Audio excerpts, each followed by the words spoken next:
Добар ден и од мене. Започува на новото издание на емисијата за практично родителство 0+ месеци на телевизија Телма.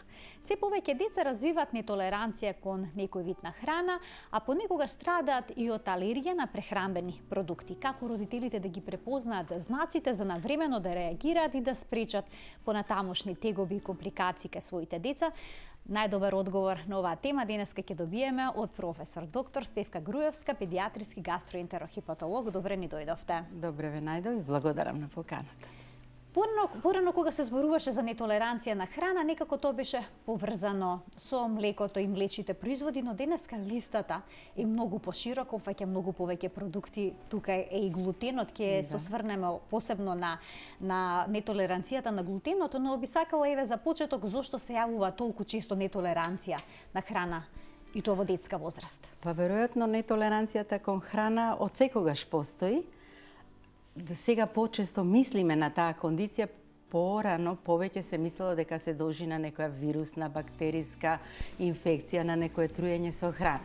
Иначе, ако речеме нетолеранција кон храна, тоа е еден широк поим. И во нетолеранција на храна спаѓаат и алергиските заболувања кон одредени храни. Тука спаѓа и глутенската ентеропатија, која што се издвојува како посебна состојба или болест и која што е автоимуна болест. Нетолеранција кон храна, некои деца, бидејќи јас сум пред се педијатар, покажуваат, например, кон продукти кои што содржат лактоза. Но тука не се работи за алергиска реакција, тука се работи за примарен или секундарен дефицит на ензимот кој што ја разградува лактозата, односно млечниот шекер. Некои деца покажуваат нетолеранција кон фруктоза. Исто така, еден ензим кој што, бидејќи има дефицит на ензимот кој што го разградува овошниот шекер, условно да земеме, и тоа не се алергиски реакции. И алергиските реакции под поширок поим оделе како интолеранција кон храна, зашто не секогаш може да се открие типот на алергиска реакција. Кога зборувавте за нетолеранција кон млеко, односно за алергија на протеини на кравио млеко, морам да кажам дека таа има меѓу 3 до 5% во популацијата на деца, а дека дури 10% од деца се држат на безмлечна диета или на некој хидролизат. Значи 1% на деца непотребно се ставаат на диета без млеко, затоа што врз основа на одредени тестови, без консултација со лекар, во прв ред тоа би требало да биде гастроентеролог, детски, педиатриски гастроентеролог, децата се поставуваат на диета, што е неправилно. Само со изведување на некои тестови. Така, тестови за интолеранција многу често прават родителите доколку се сомневаат на некаков проблем поврзан со храната. Сега и педиатрите понекогаш ги препорачуваат. Да, педиатрите тука сега веројатно доаѓа до оваа забуна. Но треба да ги толкуваат правилно сите педиатри, а предпоставам дека знаат да ги толкуваат. Така, например, интолеранцијата кон лактоза, малце ќе се отстраниме од темата, воглавно би сакала да зборуваме за глутенска ентеропатија. Да, но дева да го објасниме и ова.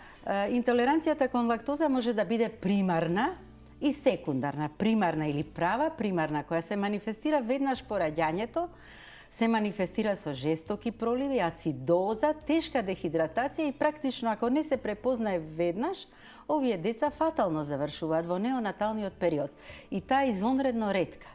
Но, иако децата го носат генот, кој што може да предизвика недостаток на ензимот лактаза, кој овие деца што веќе ги спомнав апсолутно го имаат, правата инсуфициенција или недостаток на ензимот се манифестира низ годините. Со текот на времето се намалува присуството на лактаза во цревото и во здрав гастроинтестинален тракт. Зошто? Па затоа што знаете, во животинско царство ниедно животно не се храни со млеко цело време во текот на животот, тоа е само во периодот на доенче. Од тука веројатно и причината зашто и кај човекот лактазата полека се намалува. И во адултната популација, кај возрастните, е многу почесто овој проблем. Почесто имаме недостаток на лактоза, што се манифестира по консумирање на млеко, добиваат луѓето грчеви во стомакот, испразноци жестоки, надување на стомакот, метеоризам што го велиме и така натака. Значи тие не толерираат лактоза, бидејќи постепено се развива дефицит на ензимот. И не сме да ги осудиме децата на кои што ќе добиеме тест, а кои биле доени претходно дека тие имаат дефицит на лактоза, врз основа на некое генетско исследување, апсолутно треба да се исклучи млекото. Тоа е неправилно. Треба да се консултира лекар. Во Скопје веќе се изведуваат поприлично тестови и се добива еден огромен број на деца кај кои што се докажува генетски дефицит на лактаза. Значи имаат ген кој што предодредува да немаат доволно ензим во цревата. Така. Секундарна може да се јави кај различни гастроинтестинални заболувања, кај целијакија или глутенска ентеропатија, кај кронова болест, кај тешки вирусни или бактеријски инфекции, таа е транзиторна, трае известно време и минува. Во тој случај потребно да се отстрани? Потребно е да се отстрани додека цревото не се репарира. Еве кај глутенската ентеропатија потребно е извесен временски период, најверојатно, ако има тешка форма на целијакија или на глутенска ентеропатија, тоа се синоними за иста кондиција, да се исфрли од исхрана млечниот шекер, кој што најмногу го има во пресното млеко, помалце во киселото млеко, помалце во различни млечни продукти, дури правени се студии колку милилитри на млеко или на некоја преработка од млеко може да толерира некој организам кај кој што веќе има релативен недостаток на ензим. Значи сепак може дури некоја мала количина да толерира. Така. Тука би ги вклучили гледачите со нивни прашања. 3076-677 е телефонскиот број на телевизија Телма. Слободно можете да поставите прашање и да добиете одговор од денешната гостинка професор доктор Стефка Грујевска. Колку често пак се јавува некоја неодредена интолеранција на храна која што не може да се утврди, која што е резултат на адитивите кои што се додаваат на храната, на она индустријски преработена храна? Дали е тој чест проблем во детска возраст? Веројатно е чест, не би можела да кажам процент, од и различни се адитивите во различни држави, различни супстанци се додаваат за стабилизирање, за одржување на влажност, за одржување на свежина и така, но веројатно и тие играат голема улога во интолеранцијата кон храна, но права бројка не знам. И затоа извор на здрава храна е она што го нуди земјоделието, каде што предпоставувам дека нема адитиви многу, предпоставува. Така. И родителите треба да внимаваат на тоа која храна е користа. Како го подготвуваат оброкот за нивните деца. Кога зборуваме за глутенот, се почесто се споменува нетолеранција, алергија на глутен. Тоа прашање на некој начин и стана помодарство. Многу често луѓе исфрлат глутен бидејќи сметаат дека на тој начин ќе бидат поздрави. И дури и кај децата се обидуваат што подоцна да го воведат. Дали е тоа правилен чекор во однос на бебињата, на децата, да се воведе глутенот што подоцна во нивната исхрана? Сме зборувале и друг пат овде во вашево студио за целијакија, за глутенска ентеропатија и треба да се направи дистинкција, односно да се оддели алергија кон глутен од глутенска ентеропатија, кои што се различни кондиции, еднава е алергиска реакција, додека глутенска ентеропатија или целијакија е автоимуна болест. А симптомите дали се јасно разграничени? Може да се слични симптомите и благодарејќи на тоа што денеска постојат тестови за детекција на антителата кон глутенот, кои што детерминира дали се работи за глутенска ентеропатија, ќе ни укажат, почесто се поставува диагноза на глутенска ентеропатија поточно. Иначе се смета од 10 индивидуи кои што имаат глутенска ентеропатија, само кај еден е поставена диагноза. Што е страшна бројка.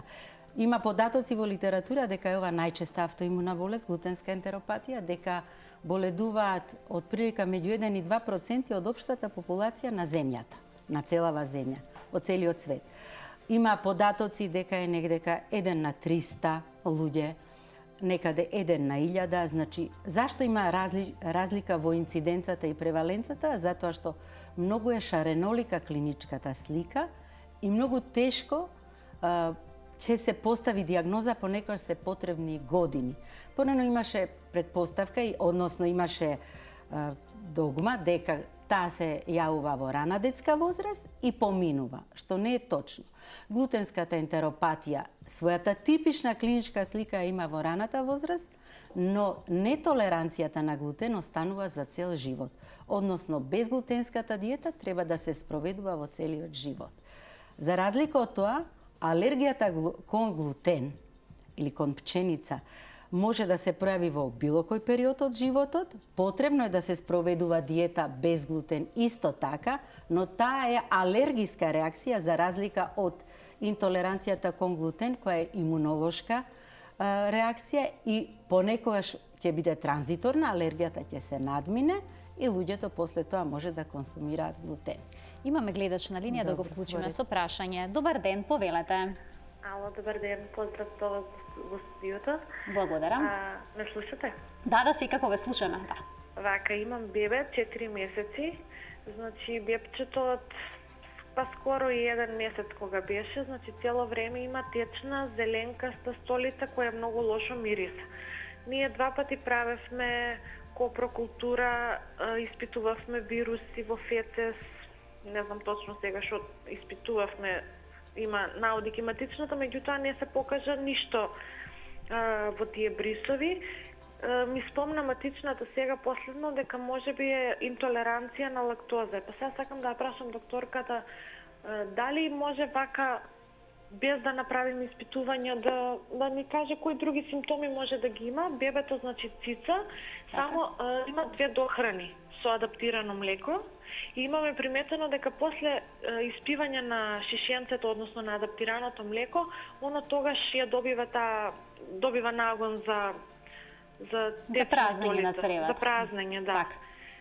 Дали има уште некои симптомки што можам јас да забележам, дали може да е интолеранција на лактоза и да ми препорачаш како може да испитаме, што да испитаме друго.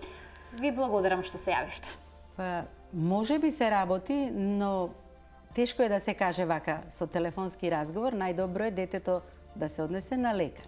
Други симптоми кои би биле? Ненапредување во тежина, потоа испразноците се кисели по мирис, дури се бидејќи се присутни шекери, неразграден шекер, кој што повлекува и одредена количина вода и затоа е столицата водена. Значи, може би се работи и за некоја друга кондиција, бидејќи додавате некој од адаптираните формули, може би се работи за интолеранција на протеини на кравио млеко. Дали во фамилијата има алергичен, дали детето добро напредува во тежина, дали повраќа, дали има кисела столица, дали има исип по кожата. Сето тоа се прашања кои вие најдобро ќе ги одговорите со вашиот матичен лекар или евентуално тој ќе ве упати во терцијарна здравствена установа. Да ја дефинирате оваа кондиција ако ве загрижува или ако детето не напредува. Така. Имаме уште еден гледач на линија, да го вклучиме во програма. Добар ден. Да, добар ден. Повелете, во програма сте.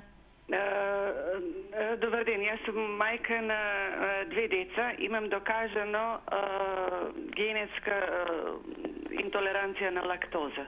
Така. Дали тоа значи дека децава кои не се проверени автоматски ја имаат или треба да се провери? Затоа што едното има константни стомачни проблеми, некои лесни сега за сега, меѓутоа со оглед дека и јас долги години не сум знаела дека ја имам оваа интолеранција, дали значи дека и децата ја имаат или не? Така, ви благодарам. Па веројатно треба да проверите. Децата ги наследуваат гените од двајцата родители и најдобар одговор ќе добиете во колку проверите, направите и за нив генетско испитување, но со одредена резерва.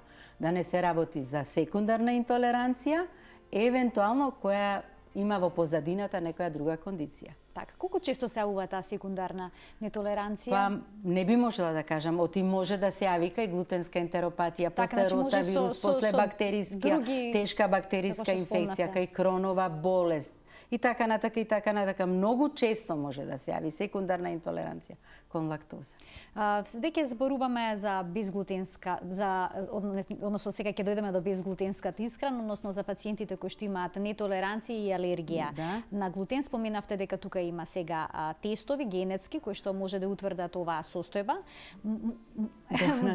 Може ли тестовите некогаш да бидат негативни, а сепак пациентот да има сериозен проблем? Ако се работи за глутенска ентеропатија, која е автоимуна болест и која што практично е кај одредена група на индивидуи кои имаат една генетска констелација, е многу честа, во 95% тие имаат одредена ХЛА констелација. И тоа не приближува, но ние не ја правиме прво генетската диагностика, ние имаме пациент кој што има некои гастроинтестинални тегоби и кај нив се работат антиткивна трансглутаминаза антитела, тест преку кој ќе видиме дали има антитела кон ткивната трансглутаминаза која е присутна во организмот, во лигавицата на гастроинтестиналниот тракт, но и во други органи и системи, и затоа клиничката слика е многу шаренолика. Камелеонска болест ја вика, затоа што може да се лоцира на многу органи и системи.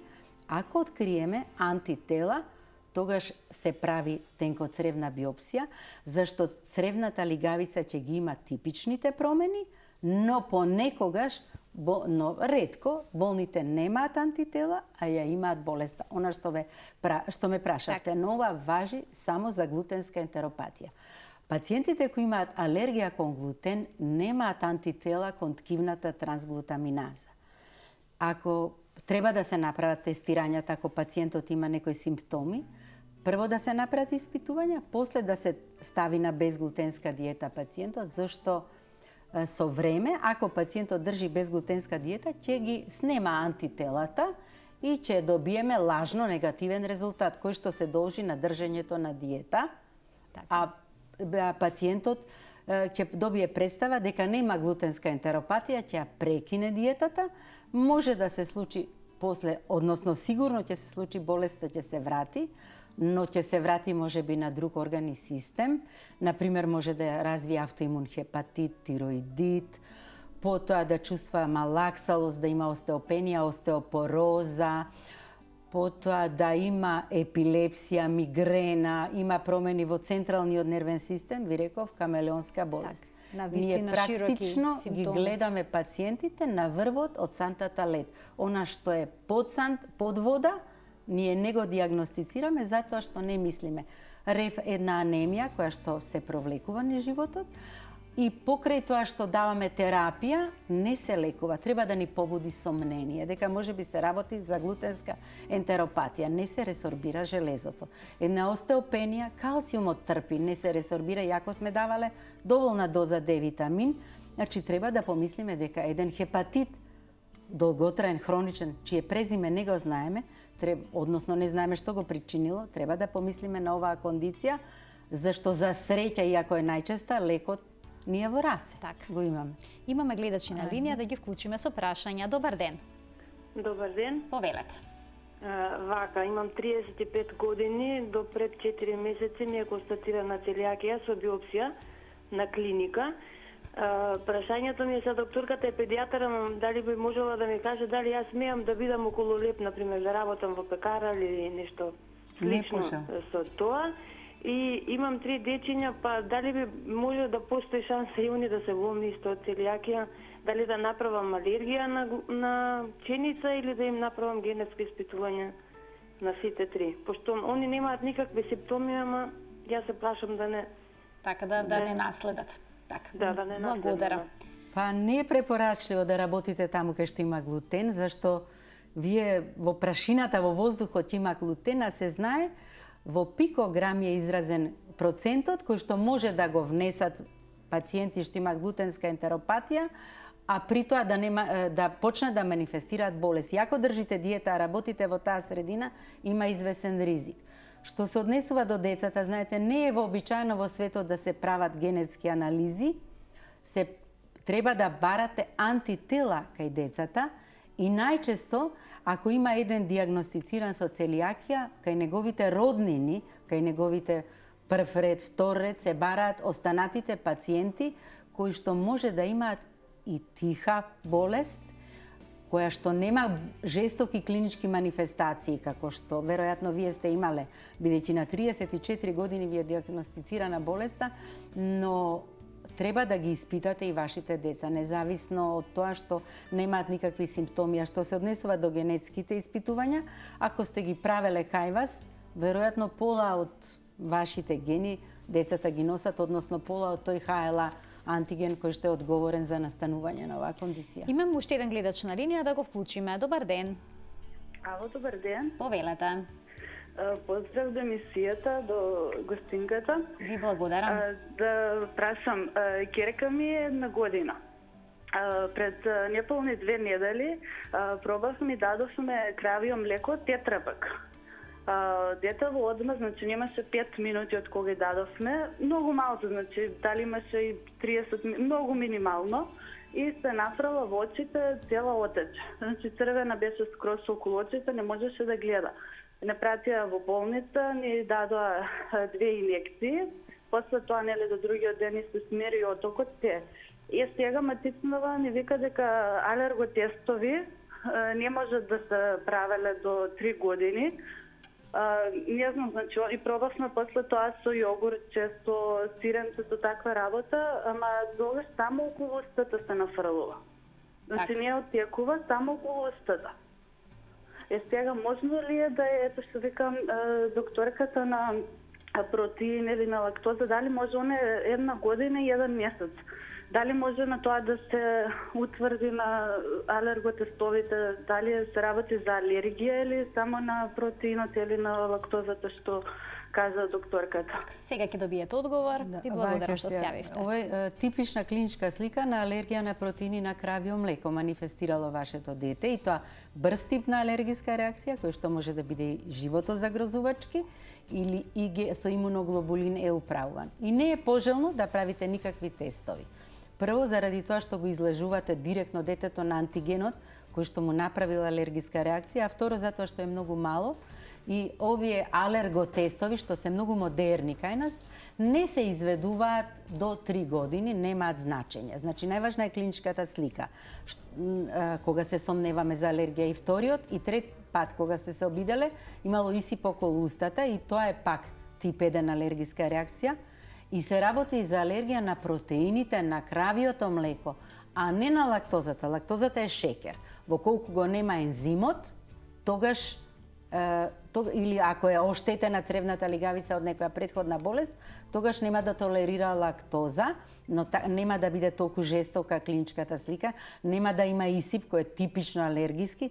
Значи не експериментирајте повторно, исклучете го млекото. Кравиото млеко особено не е пожелно ни кај здрави деца во првата година од животот и во втората. Користете хидролизати, има на пазарот хидролизати за кои што ќе ве упати вашиот матичен лекар, кој одлично ви кажал дека е алергија и дека не треба да давате кравио млеко, и ви кажал одлично дека не треба да правите тестови. Вие имате диагнозата. Професорке Груевска, ви благодарам што бевте дел од 0М+. Имаше туку уште нешто што сакавме да го фатиме во однос на безглутенската исхрана и потребата на пациентите со овој проблем за комуникација, за здружение и така натаму, но се надевам дека повторно ќе бидете наша гостинка, па ќе ги опфатиме тие аспекти од разговорот. Пожелно е да направат здружение, како што има во другите земји во регионот. А засега има на Facebook групи, затворени групи, и тоа е одлично. Одлично е тоа, затоа што си делат совети каде ќе најдат храна, зашто стриктно држење на безглутенска диета е здравје за овие пациенти. А е многу тешко, бидејќи во многу продукти денеска има скриен глутен, бидејќи во млеко, во кисело млеко, во се има глутен. Дека производителите честно ќе напишат на декларацијата има или нема глутен, зашто оваа кондиција е многу честа. Ви благодарам уште еднаш што бевте дел од емисијата. Ви благодарам, почитувани вам, што не следевте со внимание. Гледајте не секој работен ден во рамки на утринската на Телма. Последните 30 минути се резервирани токму за вас, за родителите. Пријатно!